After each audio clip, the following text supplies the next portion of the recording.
There was just something about the way that this story kind of came to us. It's through friendship and the way that we felt like it was a story that needed to be told. Yeah, I was blown away by the movie.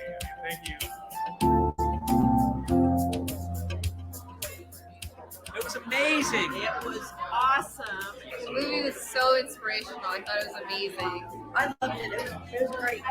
So I think Bravemaker provides a platform to engage with those stories of justice and beauty and relationship and spirituality. Great film to talk about how Bravemaker can be the eyes that we can't be. You know what? I gotta give hats off to Bravemaker for bringing us out here tonight and putting together such a great group.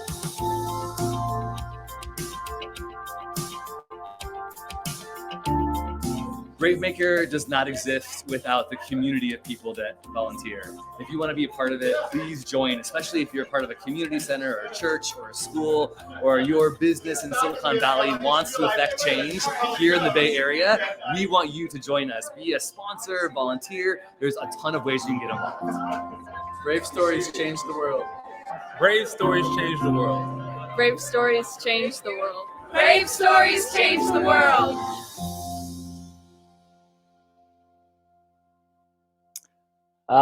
Brave stories change the world. I miss those days when we could meet publicly. Hello, everybody. Tony Gappistone here. I get to be the executive director of Bravemaker. And this was the week that we were supposed to have our film festival, our live film festival, but we're doing everything online, and that's okay. It's been a journey these past 7 or 8 weeks trying to figure out how everything was going to work. And I'm really glad for all of the people who have joined us, who have said yes, all of the sponsors. And before we get going with our conversation today, I need to say thank you to our sponsors, especially the most recent grant that we got from Nikon. Thank you to Nikon for saying you believe in the power of arts to change lives. And the financial resources that we are getting to make this happen is super important. Because of not being able to have our film festival this year, we had some sponsors that said they didn't really know what to do and how to partner with what we were doing digitally, because we weren't going to have our theater venues happening this week. But there's others who have said yes. And so I need to continue to say thank you to people like MDT Agency. My co-host today and I, Karen Soudel, I'm going to bring her in, are both represented by MDT, and all the agents over there, and President Michelle McCullough has been super supportive of all that Bravemaker is doing. So we say thank you, MDT. And if you're an actor in the Bay Area and you're looking for representation, we definitely suggest you check out MDT as soon as you can. Cool. Well, hey, welcome, Karen, my co-host. How you doing? Hi, you guys. How are you doing? Nice to be here, Tony. Thank you. Yeah. So Karen has joined me when we first launched. Our very first chat we had online here was with Karen. So she's back. She's been on one of our podcasts as well, and you'll see more of her as we continue to do more of this. So Karen, just give people a little bit of an intro of what you do and who you are. Yeah, so I'm Karen Southall. I am a Bay Area actor. Absolutely love the arts and just what Bravemaker is all about, and just bringing about these huge changes that are taking place, like as we can grow as a community. But my background is in film production, so I do a lot of on-screen work as well as voiceovers. I've had the privilege to work with some amazing companies, including Pixar, which has been like a huge highlight, like right before this crazy pandemic. So it's just great to continue to use like what my talents are, my skills are, to continue to highlight these brave stories, especially during this time of COVID-19. Right on. Cool. So Karen will be with us for the next half hour, 45 minutes, and we're just really excited to host our two featured guests today. So the film Childhood on Fire is a documentary that we put out this week in our subscriber email, as well as on our social media. It is a film that's available on Vimeo, and it's free, so you can watch that at any time. So today we potentially will be talking about spoilers to the story, so just be aware of that.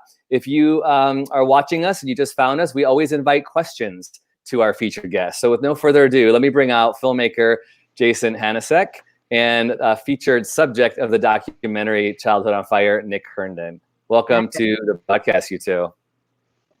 Thanks for having joining. me. Thank you. Yeah. So why don't you just do a quick, we'll start with you, Jason. Just do a quick intro. Where are you coming in from today, and anything you want to say about life and your project? Sure, yeah. In San Francisco, California, and just trying to figure out how to adapt to this as quickly as possible and keep all my projects moving along in their various states. Right on.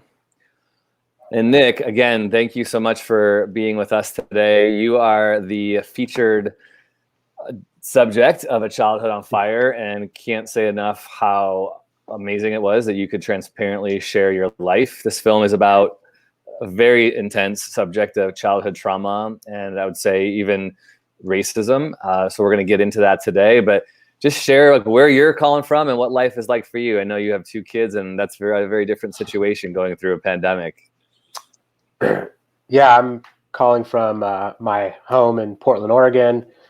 I have been spending most of my time both being a father and trying to homeschool the boys. The school they go to has been great and is providing lots of at-home work for them to do and for me to manage, and then also trying to still run my business that I own and all of the other things in my life. And it's been chaotic and unnerving and a bunch of other emotional things as well. So, but I'm surviving. Yeah. Is your business CrossFit? Is that what you do for a living, or is that just what you do for fun? No, I own a CrossFit gym. Yeah. Okay, I thought so. Gym, Right? Yeah. No, I saw that part in the film where you're just like straight up lifting some stuff, and I was like, "Whoo, killer! That's amazing." Yeah. I think like one of my questions would be like, because of all the crazy changes and the things that we have to adapt to, is I guess I could start with Jason as well. It's like, how have you been handling it? You know what I mean? Like, I think all of us just kind of just holding in there, but what are some things that you had to just be like, okay, I need to set time aside to just breathe or just focus? Like, what are some things and some habits that you probably have to change during this time? Yeah, I mean, making money is one of them. The other one would be I had a project that was just about to go into production, probably like a week and a half before we went into shelter in place. I kind of saw that was a possibility, and my subject of that film decided that he needed to move from California back home to New York, and so I quickly reworked the project and shot it in like 2 days as opposed to what was going to be like 2 months, and am now trying to figure out how to make this work, basically. Obviously the story had to be modified because it couldn't, you can't do this in 2 months, but yeah, but that was like some of your ways of like adapting to that situation. I mean, I was so far along down that train or down that road that I was like, I'm not going to let this just stop. I'm going to figure out something to make, and we could be in here for a while, so at least I'll have something to edit with. That's true. That's intense. How about you, Nick? Sorry, say that again. I said, how about you? Like, what are some things and some habits that you had to like kind of adapt or change? And, especially having to homeschool, I think that was a huge one, but just still pulling out time for yourself to like breathe, focus. I mean, there's been a lot of people like, oh, now I'm eating this way, or now I'm doing yoga, now I'm doing this. Like, what are some ways that you're handling this pandemic?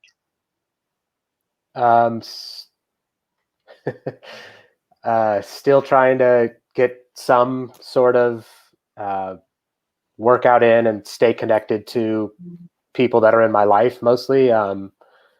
My business is really community oriented, and being in the gym and around people was, an integral part of that. And then just my daily life between the gym and the school and other activities that we do as a family have I mean, been completely eliminated, and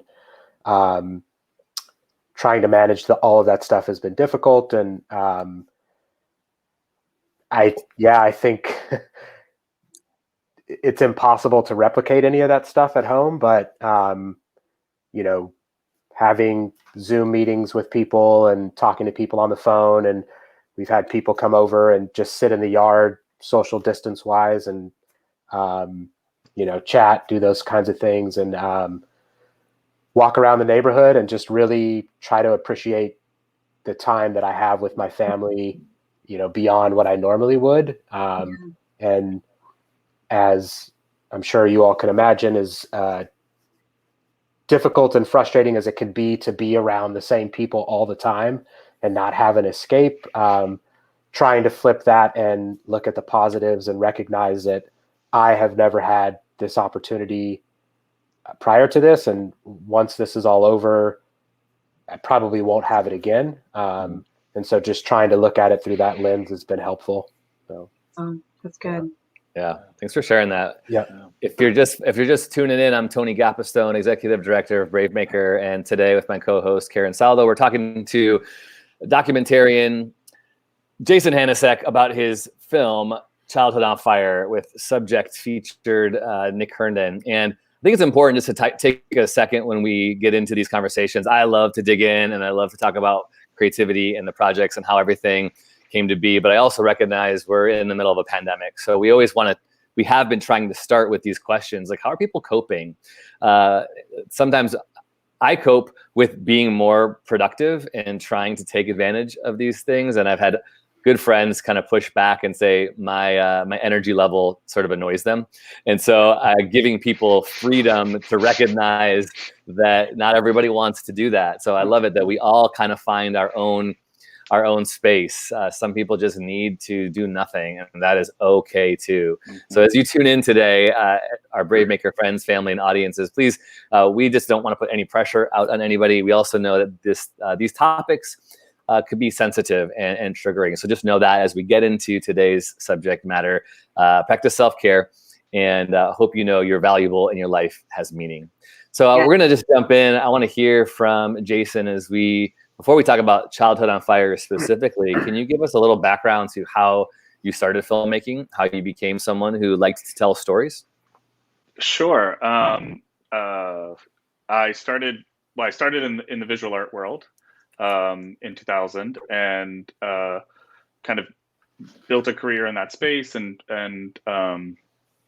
realized when I had a museum show that I really wanted the people in the photographs to be able to tell their own story, or at least there to be some kind of audio component. And at about the same time, my sister died pretty suddenly, and she was the filmmaker in the family, and I kind of didn't touch that space because that was her space, and I made visual artwork. And about 2 weeks after her passing, I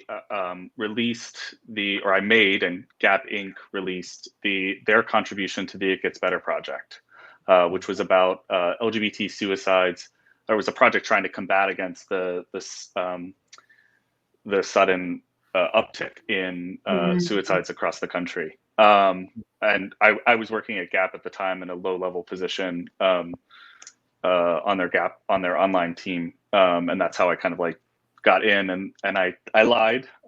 Hate to say that to the vice president. Was like, yeah, I made films, but like I just was like really set that I thought it would be amazing if Gap Inc.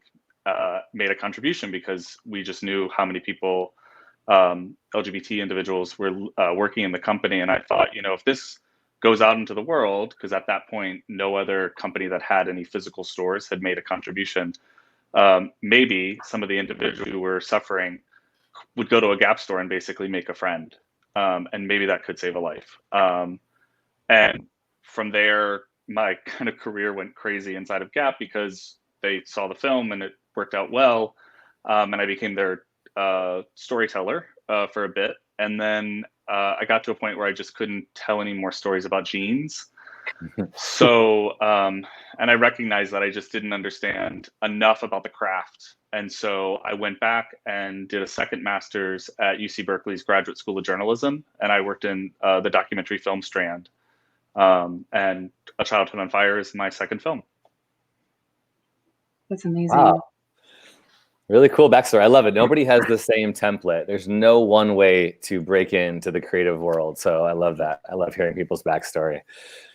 Well, I do want to have I love how you said that's like your second film, which we could it's amazing how you were able to just go into the emotion and kind of bring out when I'm working with Nick. It's so much. Can you share a little bit of what that current project is? And I guess I have like two questions. So Jason, if you could share a little bit about that, about what your current project is. And then for Nick, like your story, this is like your real life story, and like being able to share your emotions and the stuff that you've gone through, like just kind of share like what that experience was, being able to put it into this documentary as well. So let's go ahead, Jason, you can start first, and then Nick, I would love to hear that from you. Yeah, so actually the consulting editor, Abby Jukowitz, on this film, she and I are building basically like a production studio together. We work really, really well together. We've known each other since undergrad. And the new film, so I have two. I have one that's about to launch in a month, and that's my first film for the BBC. And I can't say a lot about what the content is because of it's sort of a scoop. But I can say that it's a hybrid film of live action and animation, and that I shot the film in Jordan, and it deals with a subject matter that has been pretty well covered in the United States and in certain countries in Europe. But this will be the first film, according to what the BBC has told me, about this specific subject matter in the MENA region of the world. So that should come out in about a month, maybe a little bit sooner. And then the film that I'm working on with Abby is a lot less calmer material, and it's about a dancer who basically at the prime of his career has decided to leave the industry, and the film basically explores how he got to the point where he realized that it was time for him to leave, because it's not an injury, it's really a film about the creative process basically, and recognizing why you're doing something, and maybe whether or not that's basically a healthy relationship or not. Wow. Can you share a little bit about like the Childhood on Fire as well? From what perspective? Oh, just with the film that you worked on with A Childhood on Fire. Can you share a little bit about that project? Like just the process of working with that, and then. Oh, sure. I mean, like how I met Nick and how it all came to be, and yes, please, yeah. Okay, yeah. Like boom, yeah. Okay. So Nick's partner is one of my really good friends, and when they started dating, not right when they started dating, but sometime afterwards, she and I were on a call, and she said, I've met this guy. He's really amazing, and I think there's a chance that you might make a film with him one day. And she's also a journalist, and so she wouldn't tell me what the film that she thought I was going to make was about, except for, you should just go ahead and start pitching Father's Day films. And I was like, that sounds like really light for me.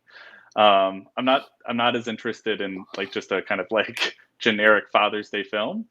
And then when I graduated from Berkeley, it just so happened that Nick and his partner were going to be in Greece, and I had wanted to, basically go. So we all joined in Greece, and I think it was maybe like the last night of our time together.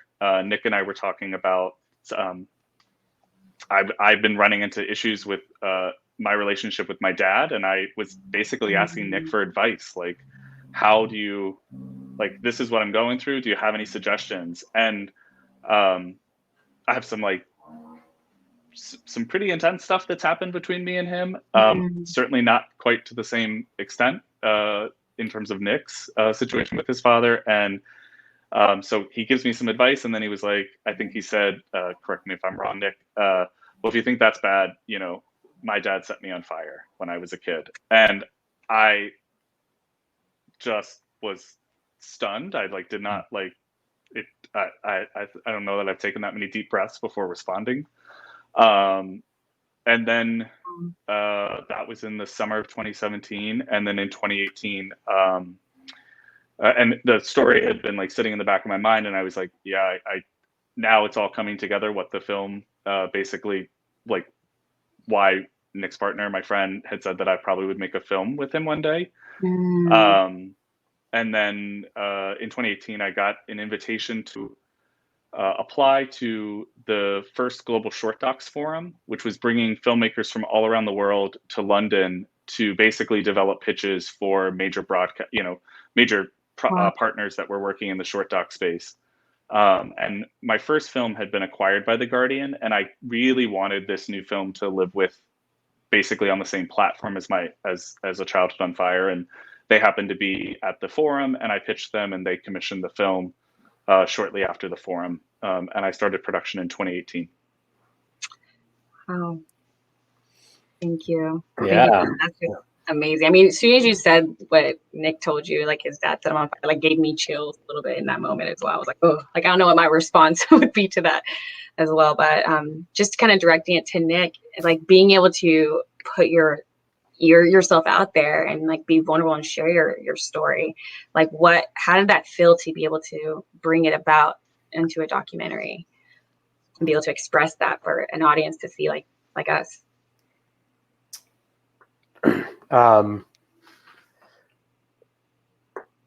It was difficult. I've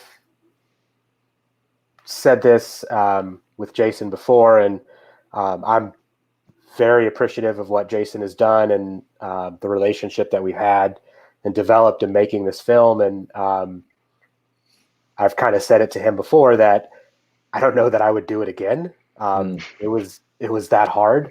I probably would, but I really had no idea. I have spent some time, years really, in therapy and sharing some of these things with a therapist in a private space, and just going in for my hour or so and talking about it and then leaving, and that is difficult in and of itself.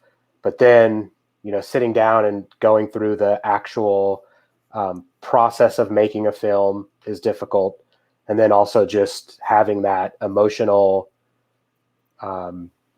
downloading, and during the filmmaking process, whatever it was, weeks at a time, when Jason and I would meet, and when we would film and interview and talking up stuff, and then having to relive it and like dig into it even more, and then even finding out things that I was not entirely sure about, or had questions about, having that sort of resurface and come back into my life, and then having to deal with that in an emotional and physical way was very difficult for me. I mean, I think the summer, maybe most of this wrapped up in the summer of 2018 or the fall of 2018 or something. I could be off on my time frame, but yeah, it was hard. It was hard to deal with my past, my current relationship with my parents, and then have this sort of what I felt like was like an albatross hanging over me about the film being released, like going through all of this, and then this is actually going to be public. This is going to be information that probably only a handful of people that know me know about. But now the broader world is going to know about it, and I didn't really know what to expect of that. So, wow. Yeah. As I was thank you for sharing that. Yeah. As I was reflecting on your story, one of the things that's really important, one of the values we have for Brave Maker, is to elevate these unheard stories for justice, diversity, and inclusion, because we believe these types of brave stories can really impact us and change us and bring awareness and call us to action. And I was very grateful for your transparency and vulnerability. And I know that comes at a price. It comes at a price of putting yourself out there. I mean, it's exhausting to tell your story over and over. Sometimes it even feels re-traumatizing. So thank you for that. And I definitely am super aware of these types of conversations doing just that, causing more harm than good. So, in any question that we surface, obviously, please, you have permission to say pass. I'm just wondering. Absolutely. Yeah, I'm just wondering, for those who are watching, if you have not watched the film, Nick was set on fire. It's the name of the film, Child on Fire, by his own stepfather. Nick, you detail the horrific racist verbal abuse that you received by the words of your stepfather. You found yourself in a foster system with your siblings. Do you find yourself now like kind of projected into a place of advocacy that you didn't expect or want, and how do you handle that? What's come your way since this film has come out? Even just putting yourself today on a broadcast like this, I mean, that's not what some people want. How do you handle that? And is that something that you will continue in, or did you just kind of want to just do your weightlifting business?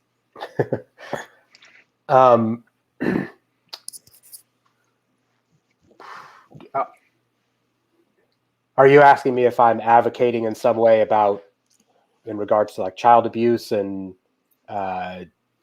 foster care? Is that the question? Or? Well, I think whatever you want to answer. I mean, I think you kind of are with that. It's kind of like the people who say, I don't want to be, I don't want to be in the public eye. I don't want to be a symbol of whatever, but you just, by the nature of being in this film, you are thrust into that area. So I guess, how do you handle that? What do you do with that space? Yeah. Has it like a healing space as well? Like, has it helped you heal, being able to communicate and talk? Yeah, it's definitely helped me heal. I said those comments about the process of making the film, and I'm grateful that I made it, and it has helped, and it is still helping me heal, for sure. I am not seeking the limelight or trying to be an outspoken advocate in any way. I think what the film has helped me do is really be an even better father than I thought I could be. I really struggled with, fears around there being some lingering effects of my father and my stepfather and even my mother in my life, and how that was going to affect me being a father. And this has really helped solidify a belief that I don't have to follow in those footsteps, that there's a better way to be. And so that has been helpful. And I guess that is certainly the most important thing for me before going out and becoming an outspoken advocate. I have also, I think through this process, there has been a handful of people that have reached out to me in a variety of ways, emails or social media, and shared their story or asked questions or whatever. And that has been therapeutic in a way. And I'm touched that my story and what I've done and in facing those struggles and becoming, I guess, who I am today is helping other people through the film that Jason's made. And I'm all about that. I'm happy to hear that, for sure. If that answers the question, I don't know. That's great. Yeah, thank you. I hear you saying advocacy isn't your first priority here, but healing yourself and being a good father to Odin and Magnus is, and that's kind of a cool result or a positive consequence of this whole thing. I think sometimes people in positions who have been hurt or traumatized are often pushed into the spotlight to then advocate, but they're still going through their own healing. And so I think it's beautiful that that's been an outcome, is you are finding yourself being therapeutically healed. So yeah, that's great. Appreciate that. Yeah, thank you.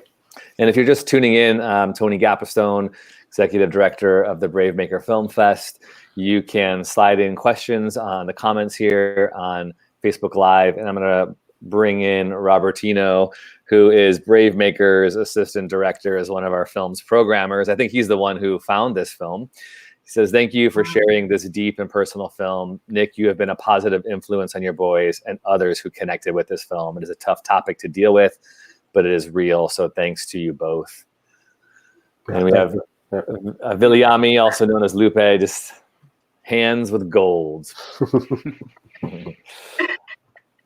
No, I would say this is absolutely a deep, deep topic. And I think that one of the things I would like to highlight is that you don't always get to hear a lot of stories of men talking about areas of their life where they were abused or, mistreated. I feel like that when people talk about abuse, everyone talks about it in different levels. Like, well, you didn't experience this, or this one's not as bad as that person, or this one. But when it comes down to communicating like poor behavior and abusive behavior across the board is not appropriate, right? Yeah. And so I remember there's one comment that you, like, just during your film, where you kind of found out as you became older, like some of the racial slurs and the things that your stepfather was saying to you, that once you realized what they meant, like how embarrassed you felt, and that like just you being able to vocalize that like on screen. It's like when people find that something harmful has happened to them and they become more knowing of that, it's that like, ooh, like how could I let that happen to me? Like, how did you go about like not beating yourself up too much about that,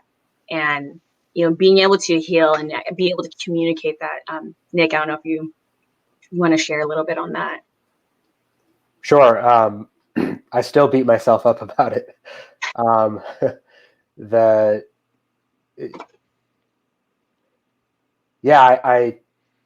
in making the film and talking about this with Jason and the people that I've talked about it with, for a really long time, I think I moved from a position, or I was in a position where I thought a lot of this stuff was normal.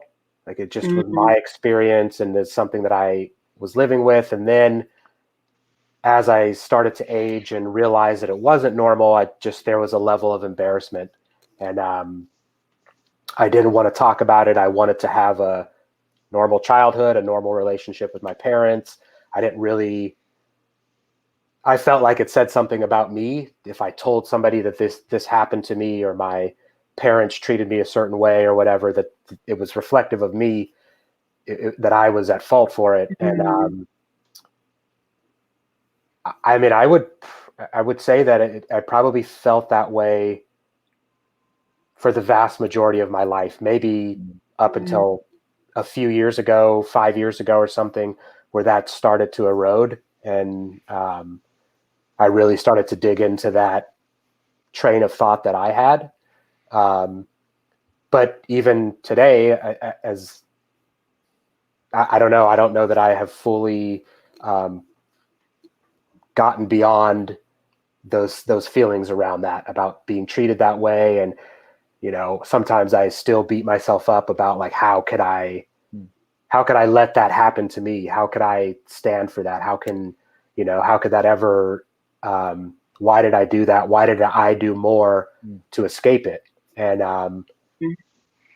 I sometimes have to be like sort of talked off of that ledge and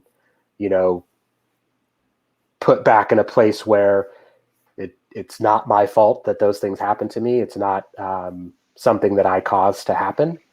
And I think making this film and confronting it and talking about it has been helpful in getting to that place and trying to, as hard as I can, to stay into that mindset. Yeah. You talked a lot about self-worth and like value in the, which I think is just so powerful, because you have that type of abuse and things that take it, that happen in your life, you start to question, your worth and your value. So thanks for sharing. Yeah. As I was reflecting on the film, I wrote to our Brave Maker subscribers just about the power of trauma on a child's life that goes well into our adulthood. I was reflecting on my own childhood trauma and how if it wasn't for counseling, I just would not be where I am today. And I heard you reference that as well. I wanted to shout out to one of our partners. This is not a paid advertisement whatsoever, but if you are hearing these stories and feeling as if you don't know where to turn, especially now during COVID-19, when there's lots of isolation happening, One Life Counseling Center is available to the Bay Area. If you are beyond the Bay Area, please reach out to a counselor or somebody who could listen to your stories and help guide you and recognize the power of those words. It's not your fault. I think that is, this reminds me of Good Will Hunting. Robin Williams saying that over and over and over to Matt Damon. It's not your fault. It's not your fault. And anybody who's experienced any kind of a pain or abuse or trauma as a child, I'm in my 40s and I'm still processing my own. It's a lifelong journey. So thank you, Nick, for sharing and for putting yourself out there. It's so powerful, so meaningful.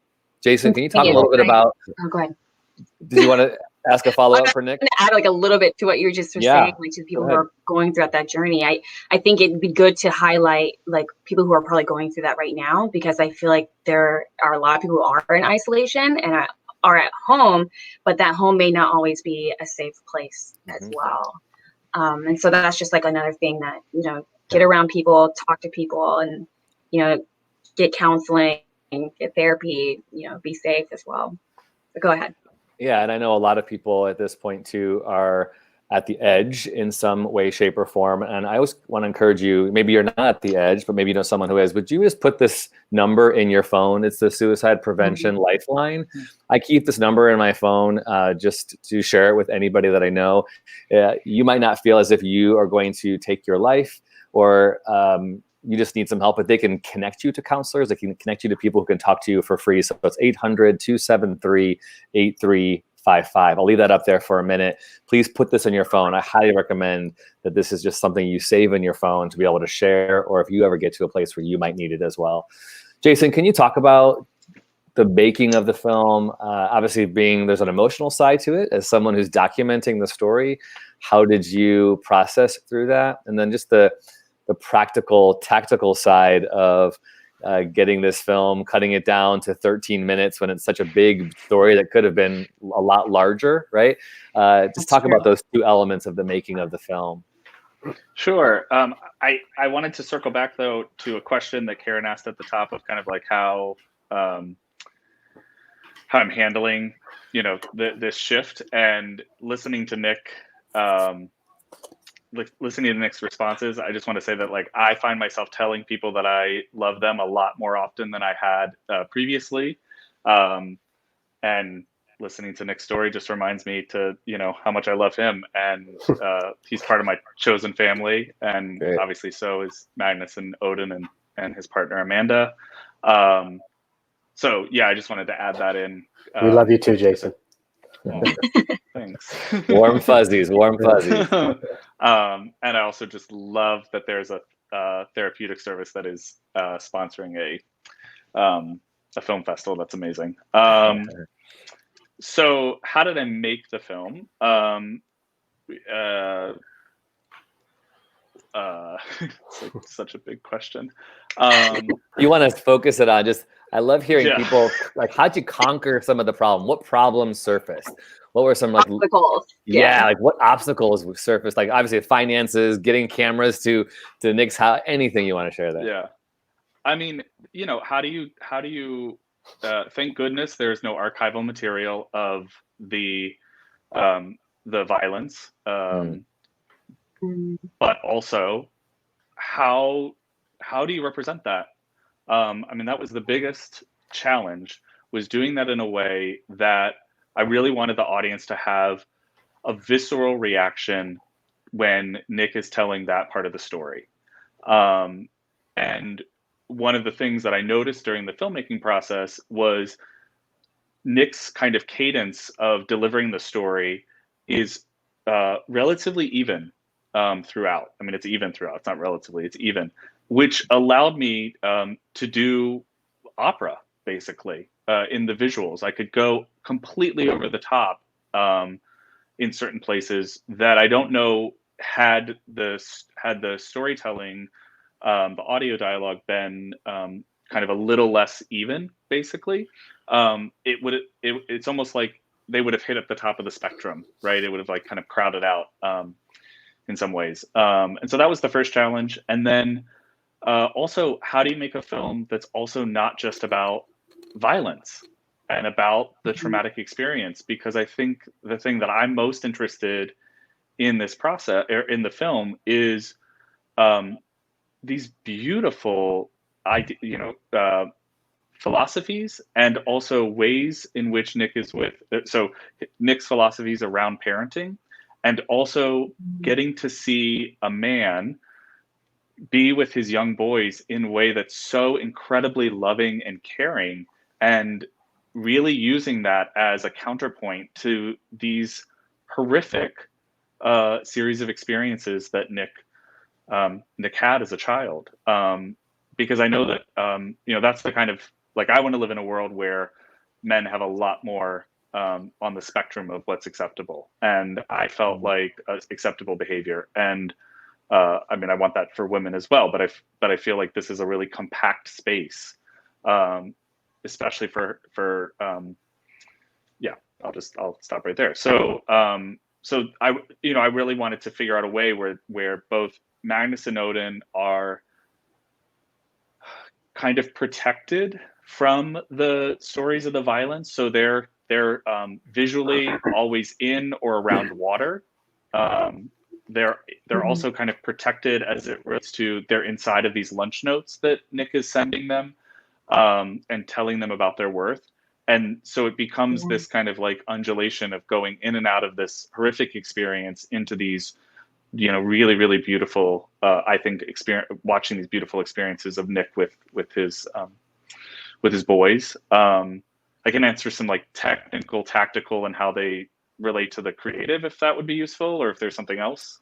Yeah, first of all, that's beautiful. I mean, the thematic of fire and water, brilliant. Thanks. Yeah, so for our documentarians, just a shout out to Daryl B. Jones, who's one of our fiscal sponsees. I would love to partner him with you, by the way, Jason. He's a Bay Area filmmaker. He's making his first feature documentary once all shelter in place lifts, going back to Clarksdale, Mississippi, to film his family's theater, the only Black-owned theater in Clarksdale, Mississippi, and how that impacted his family narrative. But I love the idea of the thematic with the visuals. That's just like a really beautiful. I mean, every storyteller should be thinking about this, but I didn't even catch that. That's beautiful. So thank you for highlighting that. But keep talking about the practical. Go ahead. I mean, I can go even deeper. Like I read a lot of Gaston Bachelard's. He's a phenomenologist, and I was reading his meditations on the flame of a candle. Like one of them is the flame of a candle, and just thinking about all the different ways in which fire can be thought of. So it's something that will, it consumes and destroys, and it's also a place of meditation. And so the film starts out with fire as a thing that harms and destroys, and it ends on a place of meditation, which is the final frame of the film. Then I also wanted there to be a different look as it related to when we were in Nick's stories about the present and the past. Nick's stories about the past, and then his present with his boys. So all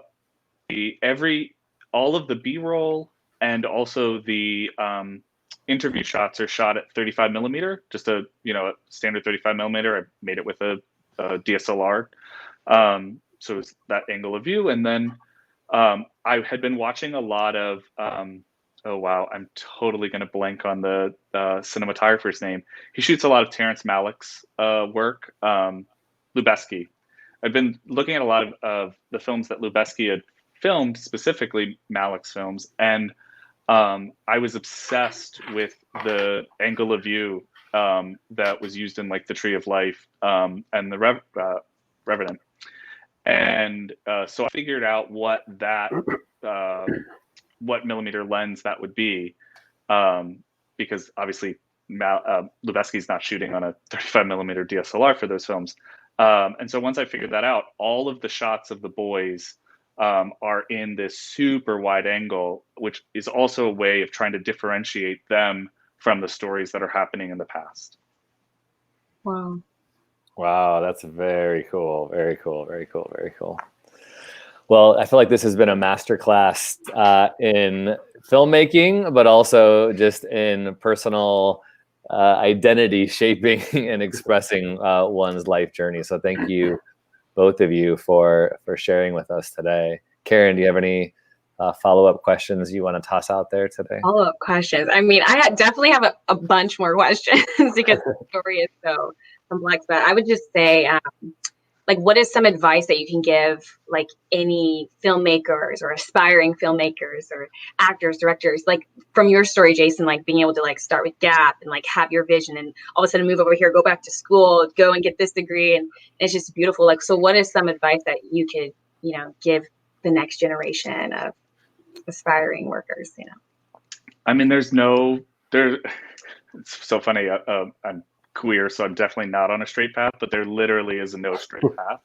And, you know, this is a weird word to use in relationship to what we've been talking about, but I like to follow what I call the heat. You know, if there's heat somewhere over and I'm really interested, I'm headed that way. And sometimes that literally means walking away from a career or doing it, you know, and walking away from a salary, as I did when my Gap time ended. And yeah, I mean, you just have to kind of trust your gut and follow where things are, things feel the most alive, I guess. wow. Follow the heat. I love that. That's like a nice new Brave like Maker that too. tagline. Follow the heat. It's like a little sticker, you know what I mean? I'm like, like it. Where can Maybe I'll have like a digital store jumping up sometime soon. Follow the hey, well, now that you mention it, we do have our merchandise available online. So if anybody wants to go to our store, you can just go to bravemaker.com/merch and see all of our stuff right there. I'm so excited. We're gonna make stickers, and now that Jason said that, we're gonna make a sticker that says "Follow the Heat." All right, that's gonna be there. So go to bravemaker.com/merch if you'd like to get any of our shirts. In fact, I'm wearing one today. I'm super excited that all this stuff is available online. Check that out. What about finding you both on social media? Do you want to put out your social media handles, Nick? Sure. Yeah, go ahead. I'm not even sure what my handle is. I'm pretty sure my Instagram handle is nick.herndon. I think that's Nick, it. Yeah. Okay, cool. I'm gonna put that up there just so people can see. There you go. And Jason, I think it's your name, right? It's just my name. Yeah, no dot. Yeah. Okay. Awesome. So please follow these filmmakers. Support their work. Their film is out there. It's free. It's on Guardian. It's on YouTube. It's on our social media page. So please make sure you spread the love. We want to support independent filmmakers and these brave stories. If you're not on our mailing list, every week, especially during shelter in place, our 3-day film fest got canceled, but it's been like 7 weeks long now online. So every week we are putting out like anywhere from 3 to 10 film links. So go to bravemaker.com/buzz today to sign up for free films. Hey, so thanks to you both for being with us today. Any final words anybody wants to say before we end our broadcast? We miss anything? I mean, I think a good question would be for both Nick and Jason is like, what do you think is a good definition of a brave maker?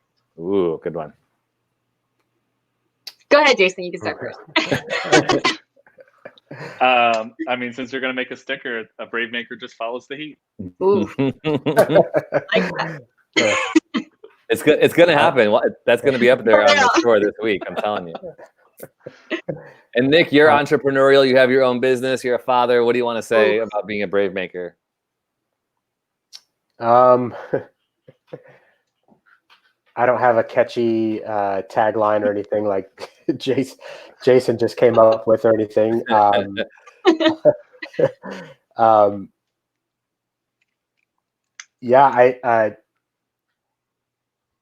I mean, I think it's sort of fitting for the time, but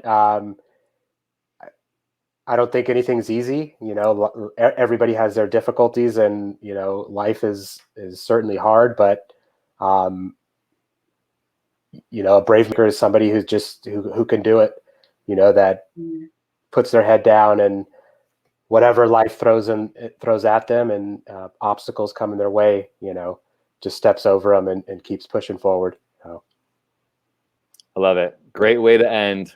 Hey, Yep. Thanks everybody for watching. If you have questions or follow up, please find us. Happy to connect with you. Happy to keep celebrating independent films and brave storytellers. Remember, brave stories change the world, and you are the story. See you next time, everybody.